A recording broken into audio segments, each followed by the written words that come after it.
We are going into May and I have 10 new releases that I am incredibly excited about to share with you. The first book is Body Count by Codie Crowley. This is a YA sapphic horror story that is really playing on that kind of slasher serial killer angle. There's always something about these slasher stories, these serial killer Scream-esque last final girl standing type of story that makes me think of summer. I don't know whether it's that so often they happen at summer camps, but there's just something about it that makes me think of warm weather and sunshine, and I'm all for that. I'm definitely looking forward to hopefully the weather getting a little bit warmer, seeing a bit more of the sun, and I think this would be a really good summer day read. In this sapphic slasher novel, Sunday Valentine made a deal with a monster in Wildwood, New Jersey when she was a child, and barely escaped with her life. 6 years later, Sunday's braving Wildwood again for a killer beach party to celebrate prom with the cheerleaders and the football team.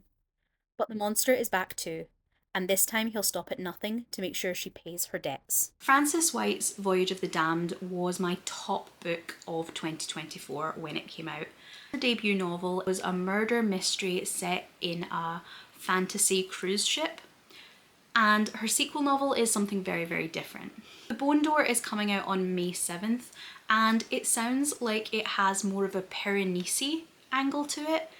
I would have loved to have seen more in the Voyage of the Damned universe, but that was a complete story on its own.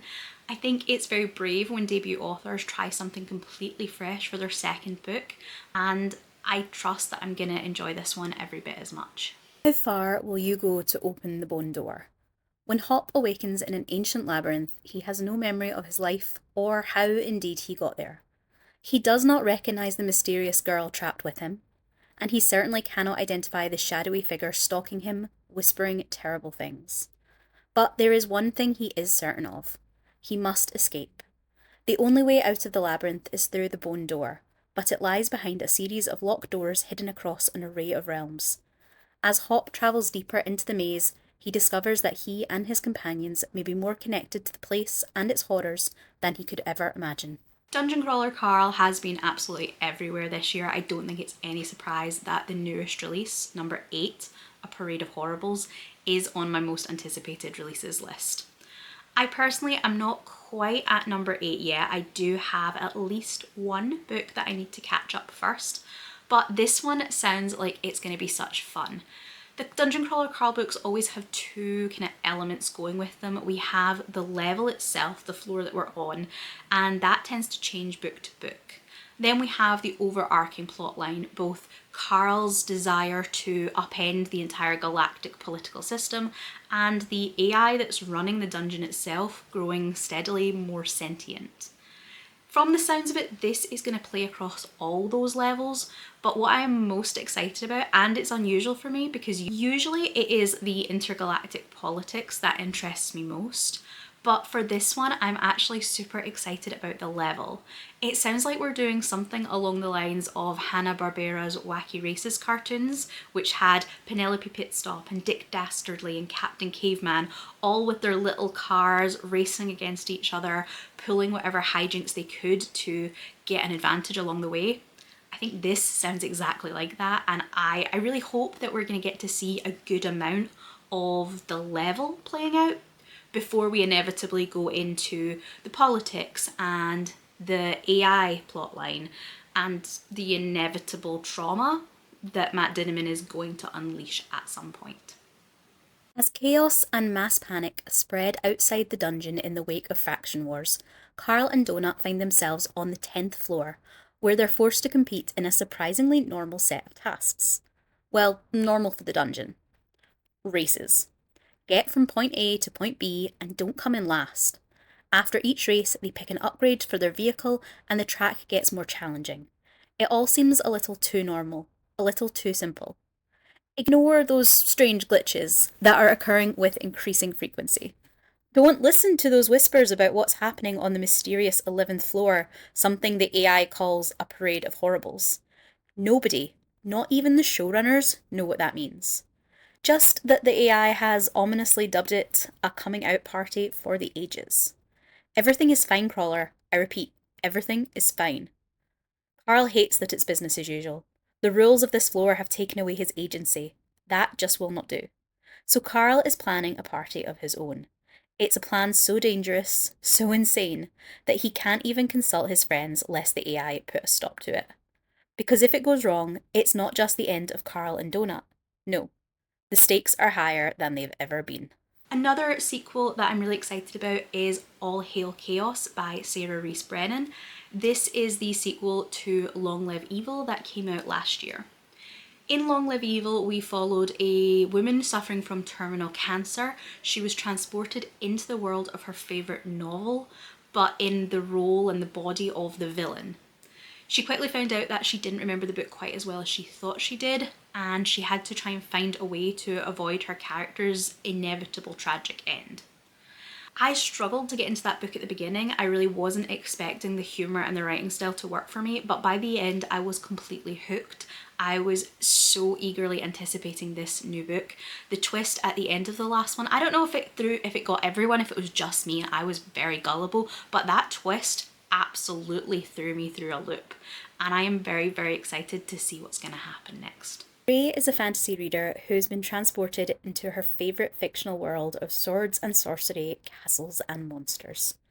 Playing the villainess, she thought she could change the narrative, but this version of the plot is far more deadly than the one she knew. Her friends are on the run. The Cobra shelters in an eerie manor haunted by dark secrets, while Emir and Laya stoke a revolution in the gutters. Undead armies roam the kingdom, raiders camp at the city gates, and the irresistible Emperor, Ray's favourite character ever, now possibly the greatest monster in the land, wants her to be his evil queen. What's a villainess to do? It's time for wicked bargains and fake engagements in a fantasy where the most dangerous thing you can do is believe in someone.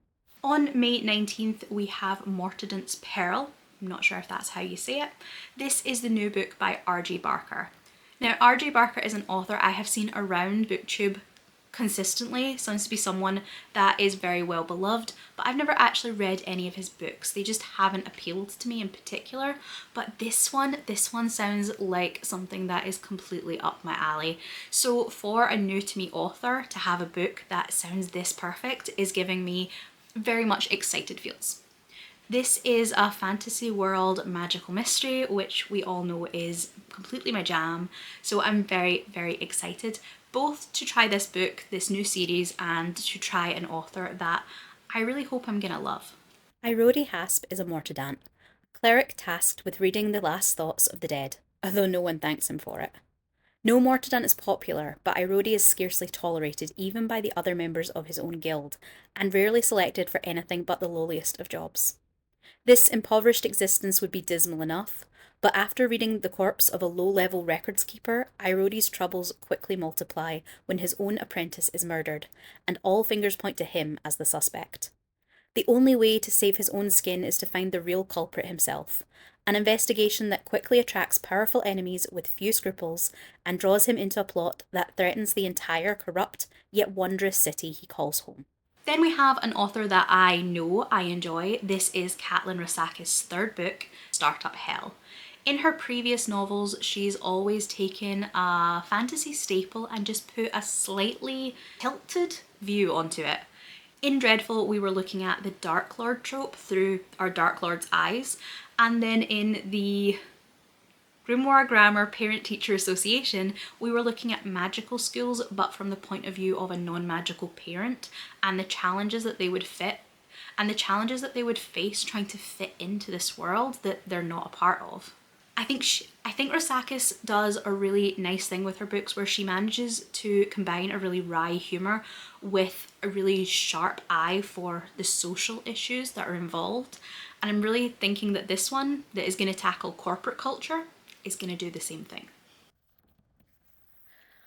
Morgan Blackwater's mother is a kick-ass world-saving demon-slaying Shadow Council wizard. As for Morgan's a junior salesperson at a tech startup that can't even decide what its product is. But with magic dyslexia and a disinclination to kick ass, Morgan is doing her best, carving out a niche for herself in the mundane world.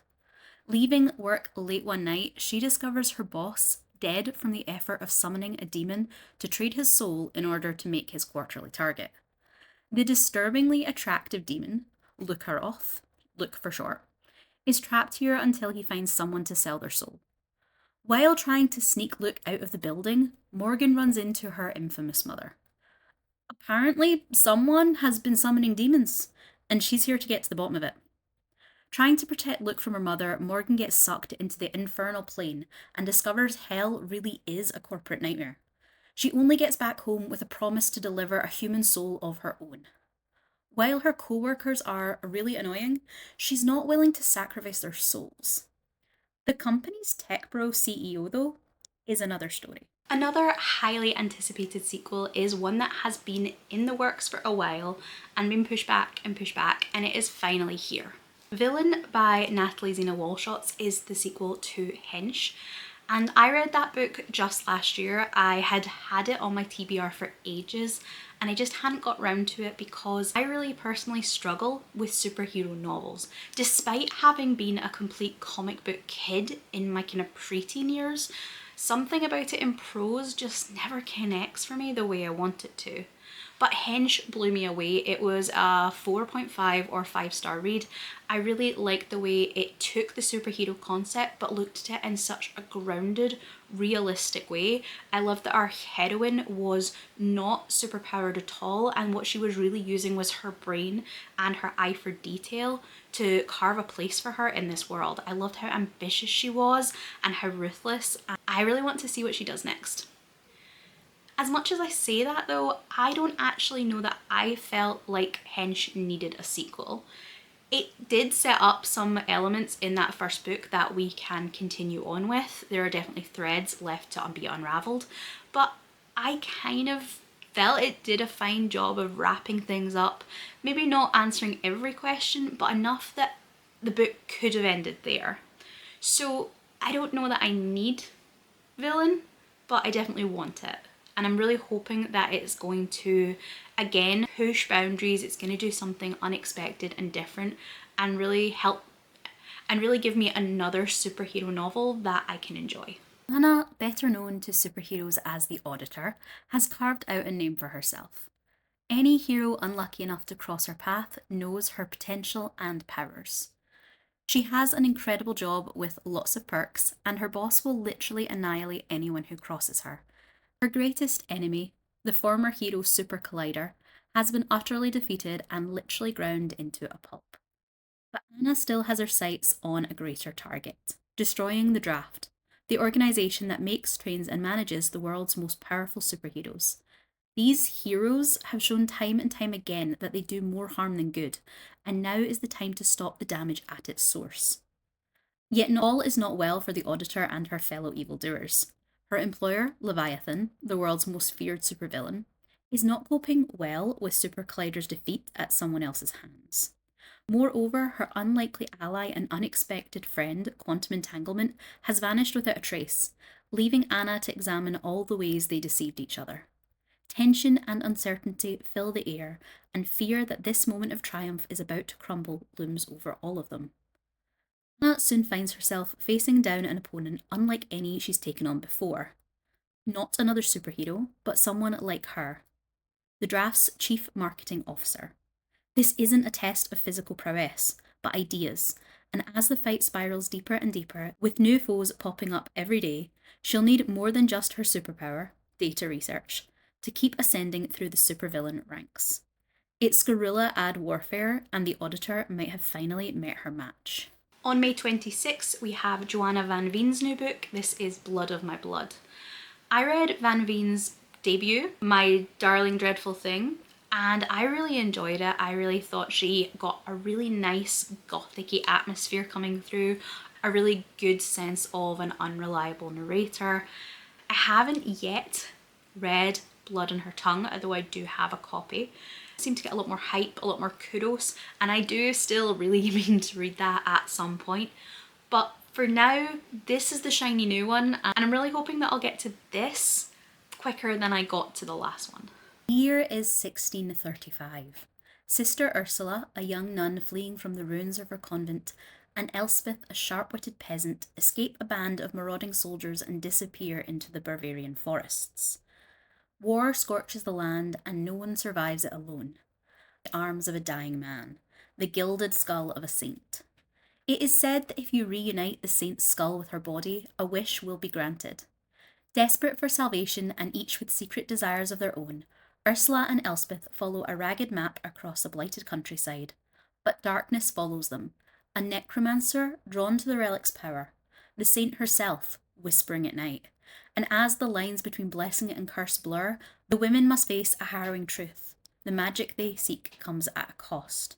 At the journey's end, they'll face an impossible choice, one that could tear apart everything they know, or bind them to each other forever. The Redemption Centre is closed on Sundays by Andrea Hairston is one that I might not have thought would be for me. It has a very strong sci-fi element to it that I sometimes struggle with. It feels a little bit to me from the description like we're maybe going down a slightly Douglas Adams route, and again, it's not really my thing.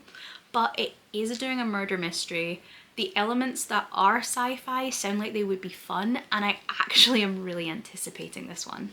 The idea of having a dog protagonist solving this does sound like something that could be a little bit too cutesy, but I think that having it set in a haunted mansion-like space in the middle of a national park with some of those sci-fi elements it's going to pull in might just be enough to really catch my interest and give me something completely fresh. I'm always looking for new and unique mysteries, and I think this one might be it. Every Sunday, Una the Simperdoodle and her current owner Zuzu make their way through the winding paths of the state park to the enigmatic Redemption Centre, a place often mistaken for a haunted mansion.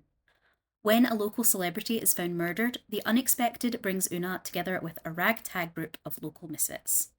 Together, they venture into the depths of the centre's mystery to untangle the threads of murder and deception. But Una holds two secrets. She's a citizen of the multiverse, able to travel between dimensions at will, and more importantly, she knows the killer's identity.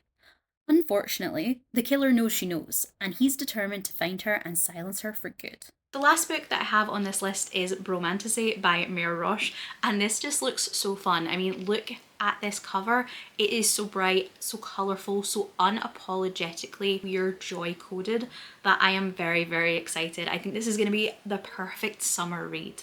I'm hoping it's going to hit that exact mix of romance and cosy that some of my other favourite romantasies have managed. And the tagline, 2 heroes, 1 brain cell, just sounds like my absolute favourite type of romance dynamic. Fellas, is it gay to kiss your BFF while on a quest through the forest you're unqualified for? Juniper O'Reilly is good at only 2 things: demolishing a pint of mead and finding the perfect skincare routine. Everything else, taking care of the farm, bartering for goods, any sort of manual labour, falls to Juniper's best friend, the absurdly capable, endlessly patient Mo Elthorn. But when Juniper accidentally volunteers them both for a quest to kill a fearsome monster, he knows he's finally gotten in over his head. Juniper hates camping, he hates the dark, and there's no way all these foraged mushrooms are going to sit well in his stomach. One thing he doesn't hate: how good Mo's thighs look in his questing pants. He doesn't have time to think about that though, with a monster to hunt and their futures on the line. But monsters come in all shapes and sizes. When Juniper and Mo realise that the terrifying beast they've sworn to kill is just a scared little girl torn from her family, they're off to find not only the true villain of the story, but maybe even a happy ending. So those are the 10 books coming out in May that I really think you need to add to your TBR. It's the ones that I am the most excited to get to. Let me know what you think of them, and if I missed your most anticipated May release, let me know that in the comments. Also, let me know the book that you are the most excited to read in May, whether it's a new release or a backlist book. Thank you so much for watching. I'll see you in the next video. Goodbye.